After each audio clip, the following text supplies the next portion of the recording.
Bien, donc nous avons ça.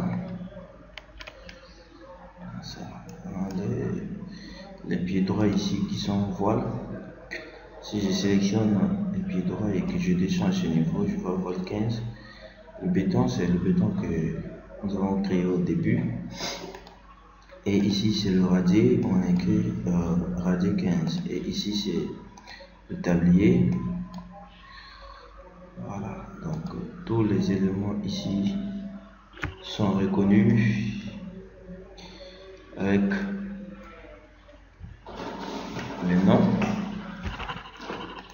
Donc nous avons mis nous avons fini de modéliser. Donc nous allons passer, on peut vérifier si on n'a pas fait d'éventuelles erreurs. En appuyant sur vérification de la structure, il n'y a pas d'erreur, donc 0 erreur. L'avertissement aussi 0. Maintenant, ce qu'on va faire, on va passer au cas de charge.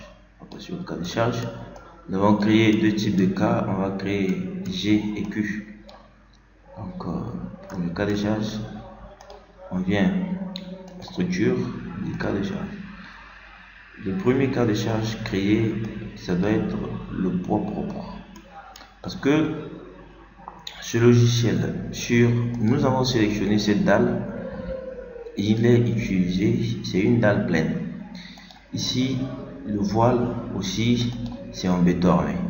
Donc, quand on était en train de travailler, c'est-à-dire en train de faire les paramétrages des unités, les paramétrages ici, on a dit que le matériau, on a mis le poids volumique. On a mis le poids volumique du béton, on a dit c'est 25. Donc, du coup, une fois que tu travailles sur un logiciel, par exemple robot, en mettant, on a utilisé les éléments, les matériaux du logiciel, ça veut dire que le poids volumique du béton armé, qui est 25 kN qu'on a vu là-bas, par mètre cube, on a défini le tablier 15 cm.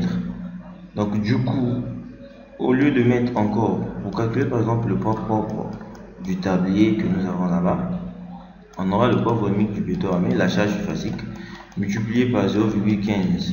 Donc si on fait ça, on aura la charge surfacique du tablier que nous avons ici. Maintenant, comme le tablier ici est à la dalle ici a une épaisseur, donc quand on met directement l'épaisseur, le logiciel reconnaît automatiquement cette charge parce qu'il multiplie l'épaisseur par le poids volumique. Donc du coup, ce que nous on peut faire, on peut juste dire poids propre. On va juste dire chargement, cas de charge. Le poids propre, ça reste poids propre. Je peux appeler PP. Regardez le comportement de la structure quand je vais appliquer ça. Voilà, je clique. Regardez, il y a maintenant des lignes rouges qui apparaissent sur la structure. Ça veut dire que le logiciel lui-même, il reconnaît le poids propre de cette structure. Donc, je ferme. Bon, je continue. Deuxièmement, je vais mettre G. Maintenant, je vais cliquer ici. Je mets ici vide. G, j'ajoute. Et je vais ajouter aussi une charge d'exploitation. Donc, Q. Je vais ajouter. Donc, j'ai ajouté les deux cas permanent et cas d'exploitation. Et en plus, je ferme. Ici aussi, je ferme. J'utilise le G. Maintenant, ici,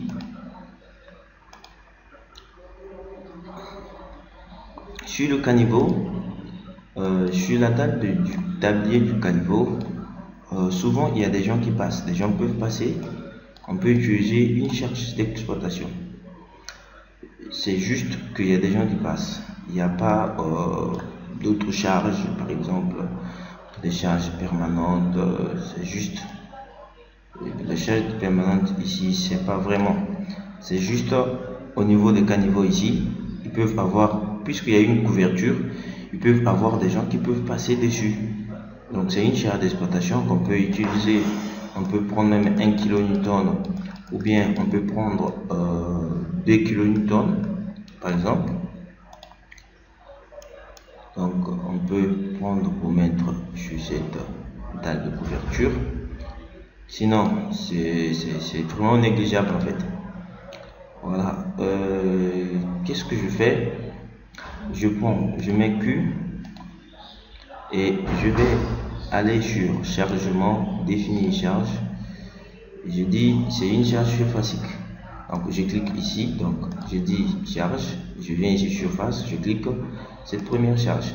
Je dis, je ne mets pas par rapport à X, par rapport à Y parce que ça c'est le plan horizontal. Je mets plutôt par rapport à Z. Je dis moins 1.5 par exemple. Mais je crois que c'est une charge qui est vraiment bon, qui est un peu négligeable. Maintenant on le met quand même. Bien, je mets moins 2. Voilà, et je fais ajouter. Maintenant je clique ici, je sélectionne le panneau, voilà, le panneau numéro 4 et j'applique. Très bien. Appliqué. Maintenant je suis sur radier. Il y a l'eau. Donc la charge de l'eau, je suis sur radier. Il y a une charge. Donc on peut considérer que c'est une charge d'exploitation. C'est une charge d'exploitation ou une charge permanente. Parce que s'il ne pleut pas beaucoup, il n'y aura pas vraiment d'eau. Donc on peut considérer que c'est une charge d'exploitation. Maintenant on va considérer que dans le sens où tout ça là sera rempli dans les conditions critiques. Donc on va considérer que c'est dans les conditions critiques. Du coup, qu'est-ce qu'il faut faire? Il faut chercher la base. C'est-à-dire, il faut chercher la base, la surface d'ici et la hauteur. Donc, je vais montrer comment on calcule cette charge. Je vais prendre une nouvelle feuille. On a un truc cubique. C'est-à-dire, on a un truc cubique qui fait 1 mètre 2 fois 1 mètre 2 qui est la surface. Le volume ici, c'est sa surface multipliée par la hauteur. Donc on a 1,44 m qui est le volume de la surface, autant pour moi. Donc 1,2 m fois 1,2 m, 1,44 fois 1,2 m. Donc ça nous donne le volume. Je dis calculatrice. Donc du coup j'ai 1,44 m que je multiplie encore par 1,2 m. Ça fait quelque chose de 1,728. Donc j'ai 1,728 mètres cubes. Ce volume, nous on a besoin d'une charge. Cette charge ici, on a dit qu'on va considérer que c'est une charge surfacique, parce que c'est surfacique, c'est sur cette surface qu'on va mettre ça. Donc du coup, qu'est-ce qu'on fait? On dit ceci, on dit on veut transformer ce volume. Donc du coup je veux une charge. Qu'est-ce que je fais? Je dis le poids volumique. Bon, je cherche cette charge, j'appelle ça par exemple G. Et G ici sera le poids volumique de l'eau que je vais multiplier par ce volume. Donc le poids volumique de l'eau c'est 10 kN par mètre cube que je vais multiplier par 1,728 mètres cubes. Donc les mètres cubes vont se simplifier. On aura cette charge de 10 kN multiplié par ça. Donc j'ai ça multiplié par 10, ça me donne 17,28. Donc j'ai 17, je peux appeler ça la charge là, je peux appeler, au lieu d'appeler G, je peux appeler bon G, bien j'appelle ça Q P, 17,28 kN. Mais nous on a besoin d'une charge surfacique. On a besoin d'une charge surfacique. Ça veut dire qu'on va diviser cette valeur par 1 mètre carré. Donc on se dit ceci, je vais expliquer. Nous on a besoin d'une charge surfacique. Or la charge surfacique c'est kilonewton par mètre carré. Vous voyez? Donc on a besoin de diviser ça par une surface. Donc on peut dire 17,28 divisé par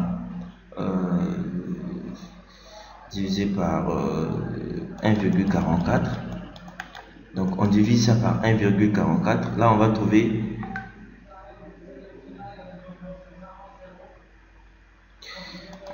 donc divisé par ça et je vais trouver la valeur. Donc j'ai un point, donc je vais diviser par 1,44. donc 1,44 ça me donne 12. Donc j'ai 12 ici, 12 kN par mètre carré. Les 12 kN par mètre carré, les 12 kN par mètre carré, c'est la charge surfacique qui sera appliquée sur tout ça. Donc ça sera sur cette surface. Or le logiciel robot, quand on applique la charge, c'est par mètre carré, et quand on applique, lui va multiplier ça par toute la surface qui est là, et c'est ça qui a donné 12 kN par mètre carré.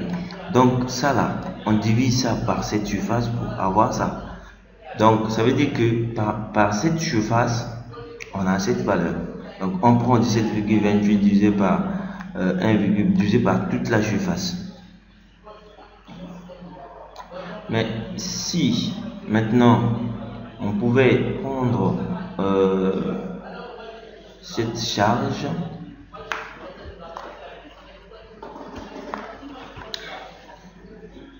donc 17,28 divisé par 1 mètre carré, ça va nous donner 17,28.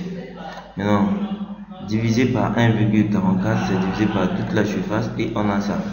Maintenant on se dit, si 1 mètre carré, non, si 1,44 mètres carrés, si 1,44 mètres carrés nous donne 12 kN par mètre carré, maintenant 1 mètre carré va donner X. Donc X serait égal à donc X serait égal à ça fois ça divisé par ça. Donc on aura toujours les 17 là. Donc on aura 12 divisé par